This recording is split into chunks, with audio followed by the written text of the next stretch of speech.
बिस्मिल्लाहिर्रहमानिर्रहीम। अस्सलाम वालेकुम। पक्की खबर न्यूज़ अपडेट के साथ मैं हूं सना हुसैन। चलते हैं खबरों की जानिब। वफाकी काबीना ने 27वीं आईनी तरमीम की मंजूरी दे दी। वज़ीर आज़म शहबाज शरीफ ने आज़रबाईजान के शहर बाकू से बजरिया वीडियो लिंक वफाकी काबीना के इजलास की सदारत की।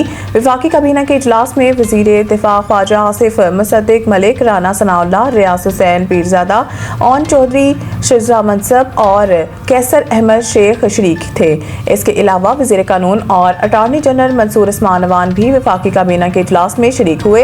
ज़राए के मुताबिक वज़ीर कानून आज़म नज़ीर तारड़ 27वीं आईनी तरमीम पर काबीना को ब्रीफिंग दी। इजलास में पीपल्स पार्टी की तजवीज़ का भी जायजा लिया गया। मुजवज़ा 27वीं तरमीम में कमांडर ऑफ डिफेंस फोर्सेज का ओहदा मुतारिफ करवाया जा रहा है। ये ओहदा चीफ ऑफ आर्मी स्टाफ के पास ही होगा। इसके अलावा वफाकी आईनी अदालत के क़याम, हाई कोर्ट के जजेस की मुश्तरका सीनियरिटी लिस्ट और सुप्रीम जुडिशल कमीशन को बाख्तियार कि वो किसी जज की रजामंदी के बगैर हाई कोर्ट्स या इनके इलाकाई बेंचेस के दरमियान जजेस के तबादले का इख्तियार देने की शिक्के 27वीं आईनी तरमीम का हिस्सा होगा। ज़राए का बताना है कि सेनेट का इजलास इतवार को भी जारी रहने का इम्कान है। सेनेट में आईनी तरमीम पर बहस की जाएगी। सेनेट की जानिब से आईनी तरमीम पीर को मंजूर किए जाने का इम्कान है। पीटीआई का आर्टिकल 243 से मुतालिक मसवदा सामने आने तक कोई बातचीत ना करने का ऐलान। चेयरमैन पीटीआई बैरिस्टर गोहर ने वाज़िया कर दिया है कि जब आर्टिकल 243 से मुतालिक मसवदा सामने आएगा तो ही बात करेंगे। बैरिस्टर गोहर ने कहा है कि आर्टिकल 243 फोर्सेस से मुतालिक हैं। इससे पहले भी ये कुछ चीज़ें तरमीम के लिए लाए थे। उन्होंने कहा है कि आइन में तरमीम इत्तफाक राय से होनी चाहिए, ना कि अक्सरियत हो तो आप जो मर्जी फैसले करें। बैरिस्टर गोहर ने कहा है कि आइन इसलिए अहम होता है क्योंकि ये पूरी कौम का डॉक्यूमेंट होता है। एनएफसी वार्ड में गारंटी दी गई थी कि सूबों का हिस्सा साबिका हिस्से से कम नहीं होगा। एनएफसी वार्ड में गारंटी थी कि इससे वफाक कमजोर नहीं मजबूत होगा।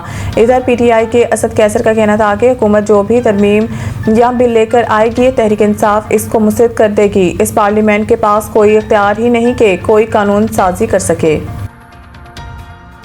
पाक अफगान मुज़ाकरात ख़त्म हो चुके। तालिबान की ढिठाई पर सालसों ने भी हाथ उठा लिए। वज़ीर दिफा ख्वाजा आसिफ ने कहा है कि पाक अफगान मुज़ाकरात ख़त्म हो चुके हैं। मुज़ाकरात के अगले दौर का अब कोई प्रोग्राम नहीं। हमारा खाली हाथ वापस आना इस बात की दलील है कि सालसों को भी अब अफगानिस्तान से उम्मीद नहीं है। वज़ीर दिफा ख्वाजा आसिफ ने अपने बयान में कहा है कि तुर्की और कतर के शुक्रगुजार हैं, खलूस के साथ सालसों का किरदार अदा किया। तुर्की और कतर पाकिस्तान के मौक़िफ़ की हमायत करते हैं। वज़ीर दिफा ने बताया है कि अफगान वक्त कह रहा था कि इनकी बात का ज़ुबानी एतबार किया जाए, जिसकी कोई गुंजाइश नहीं है। बैनुल-अक़वामी मुज़ाकरात के दौरान की गई हतमी बात तहरीरी तौर पर की जाती है। मुज़ाकरात में अफगान वक्त हमारे मौक़िफ़ से मुतफ़िक़ था मगर लिखने पर राज़ी ना था। ख्वाजा आसिफ ने कहा है कि इस वक्त मुज़ाकरात ख़त्म हो चुके हैं। अब सासों ने भी हाथ उठा लिए हैं। इनको ज़रा भी उम्मीद होती तो वो कहते कि अब ठहर जाएं। अगर सालिस हमें कहते कि इन्हें उम्मीद है और हम ठहर जाएं तो हम ठहर जाते। बीमार अफराद के लिए हज करना ममनू करार। सऊदी हुकूमत ने सख्त पाबंदी आयद कर दी। वज़ारत मज़हबी अमूर के मुताबिक आज़मीन हज और इन्हें सेहतमंदी का मेडिकल सर्टिफिकेट देने वाले खबरदार होशियार हो जाएं। सऊदी हुकूमत ने सख्त पाबंदी आयद कर दी। बीमार अफराद के लिए हज करना ममनू करार दे दिया गया है। सऊदी वज़ारत सेहत की हदायत के मुताबिक आज़मीन हज 2026 के लिए तिब्बी शराइत में कैंसर, दिल, गुर्दों, फेफड़ों, जिगर, रेशा, नफ्सियाती अमराज, कमज़ोर यादाश्त, ज़ईफ़ मरीज शामिल हैं। इसके अलावा हामला ख़वातीन, काली खांसी, तब तक वायरल हेमरेज बुखार वाले भी हज नहीं कर सकेंगे। वज़ारत मज़हबी अमूर के मुताबिक जाली या गलत सर्टिफिकेट देने वाले डॉक्टर के खिलाफ भी कार्रवाई होगी। बीमार आज़िम हज को डिपोर्ट किया जाएगा, जिसकी अखराजात भी मरीज को खुद अदा करना होंगे। सऊदी हुकाम की मॉनिटरिंग टीमें आज़िम हज के फिटनेस सर्टिफिकेट की दुरुस्ती की तस्दीक करेंगी। वज़ारत मज़हबी अमूर का कहना है कि मुकर्रर बुनियादी सेहत के हामिल अफराद ही सफ़र हज पर रवाना होंगे। मेडिकल ऑफिसर बीमार आज़मीन को हज पर रवानगी से रोकने का मुजाज होगा।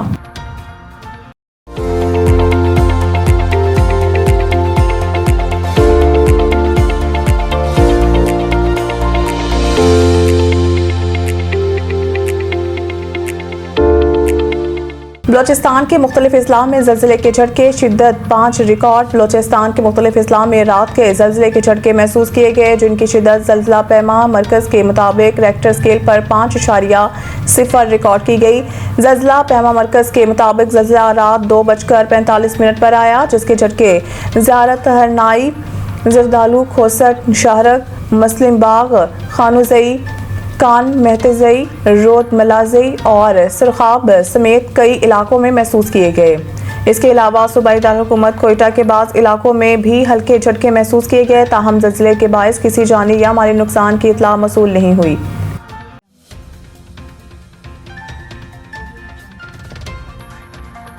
खबर चाहे नेशनल हो या इंटरनेशनल, सियासत के ऐवानों से खेल के मैदानों तक, हम रखते हैं हर खबर पर पक्की नजर और रखते हैं आपको बाखबर 24 घंटे 7 दिन सिर्फ और सिर्फ पक्की खबर पर।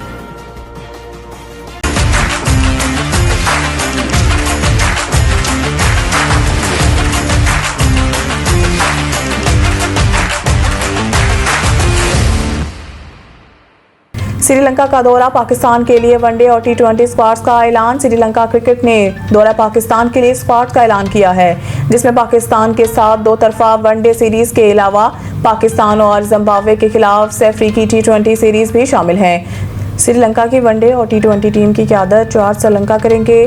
पाकिस्तान और श्रीलंका के दरमियान आखिरी मैच एशिया कप 2025 के सुपर 4 में खेला गया था, जहां पाकिस्तान श्रीलंका को शिकस्त देकर फाइनल में पहुंचा था। दिलशान मधुशंका इंजरी की वजह से वनडे स्क्वाड से बाहर हो गए। इनकी जगह ईशान मलंगा को शामिल किया गया। मिथेशा पथिराना भी सांस की नाली की इन्फेक्शन के बायस दौरा पाकिस्तान से महरूम रहेंगे। एसिथा फेंडोट को इनके मुतबादिल के तौर पर टीम में शामिल किया गया है। मज़ीद न्यूज़ अपडेट के लिए देखते हैं पक्की खबर। खबर चाहे नेशनल हो या इंटरनेशनल, सियासत के ऐवानों से खेल के मैदानों तक, हम रखते हैं हर खबर पर पक्की नजर और रखते हैं आपको बाखबर 24 घंटे 7 दिन सिर्फ और सिर्फ पक्की खबर पर।